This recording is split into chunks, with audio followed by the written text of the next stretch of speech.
ನಮಸ್ಕಾರ Karnataka fusion threads men's wear ಇಂದ ಇವತ್ತು ನಮ್ಮ ಶಾಪಿಗೆ ಜಾಕೆಟ್ಸ್ ರೀಸ್ಟಾಕ್ ಆಗಿದೆ. ಟೋಟಲ್ 7 ಕಲರ್ಸ್ ಅಲ್ಲಿ ಜಾಕೆಟ್ಸ್ ರೀಸ್ಟಾಕ್ ಆಗಿದೆ. ಕಲರ್ ಪ್ಯಾಟರ್ನ್ ನೋಡ್ತಿರ್ಬೋದು ನೀವು. ಸೈಜಸ್ ಬಂದು M2 XXL ವರೆಗೂ ಸ್ಟಾಕ್ ಅಪ್ಡೇಟ್ ಆಗಿದೆ. ಪ್ರೈಸ್ ಬಂದು ಇದು ಓನ್ಲಿ 500. ವೀಕೆಂಡ್ ಆಫರ್ ಆಗಿರುತ್ತೆ. ಸ್ಯಾಟರ್ಡೆ ಸಂಡೇ ಅಷ್ಟೇ. ಓನ್ಲಿ 500 ರುಪೀಸ್ ಆಗಿರುತ್ತದೆ. ಇರೋ ಕ್ವಾಲಿಟಿ ನೋಡ್ಬೋದು ನೀವು. ಜಾಕೆಟ್ಸ್ ಕ್ವಾಲಿಟಿ ಬಂದು ತುಂಬಾನೇ ಪ್ರೀಮಿಯಂ ಆಗಿರ್ತದೆ. YKK ಜಿಪ್ ಇದು. ಒಳಗಡೆ ನೆಟ್ಟೆಡ್ ನೋಡ್ಬೋದು. ನೆಟ್ಟೆಡ್ ಬಟ್ಟೆ ಬರ್ತದೆ. ಪ್ರಿಂಟ್ಸು ಅಷ್ಟೇ ತುಂಬಾನೇ ಪ್ರೀಮಿಯಂ ಆಗಿ ಬರ್ತದೆ. ಏನೂ ಆಗೋದಿಲ್ಲ. ಆಮೇಲೆ ಪಾಕೆಟ್ಗೂ ನಿಮಗೂ ಒಳ್ಳೆ ಸೇಫ್ಟಿ. ಫೋನಿಗೆಲ್ಲ ಸೈಡಲ್ಲೂ YKK ಜಿಪ್ಸ್ ಬರ್ತದೆ. ವಿತ್ ಸೈಡ್ ಪ್ರಿಂಟ್ ಕೂಡ ಬರ್ತದೆ.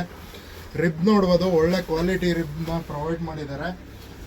ಒಳ್ಳೆ ಜಾಕೆಟ್ಸ್ ಅಂತಾನೆ ಹೇಳ್ಬೋದು. ಒಳ್ಳೆ ಕ್ವಾಲಿಟಿಲಿ ಬಂದಿದೆ. ಓನ್ಲಿ 500. ಸ್ಯಾಟರ್ಡೆ ಸಂಡೇ ಅಷ್ಟೇ ಇರೋದು. ಆಮೇಲೆ ನಮ್ಮ ಶಾಪ್ ಲೊಕೇಶನ್ ತುಂಬಾ ಜನ ಕನ್ಫ್ಯೂಸ್ ಆಗ್ತಾ ಇದ್ದೀರಾ. ಗೂಗಲ್ ಮ್ಯಾಪ್ಸಲ್ಲಿ ಫ್ಯೂಷನ್ ಥ್ರೆಡ್ಸ್ ಮೆನ್ಸ್ ವೇರ್ ಅಂತ ಸರ್ಚ್ ಮಾಡಿದ್ರೆ ಡೈರೆಕ್ಟಾಗಿ ಸಿಗುತ್ತೆ. ಆಮೇಲೆ ನಮ್ಮ ವಾಟ್ಸಪ್ ನಂಬರ್ಗೆ ಹಾಯ್ ಅಂತ ಕಳಿಸಿದ್ರೆ ಆಟೋ ರಿಪ್ಲೈ ಬರ್ತದೆ ಲೊಕೇಶನ್ನು.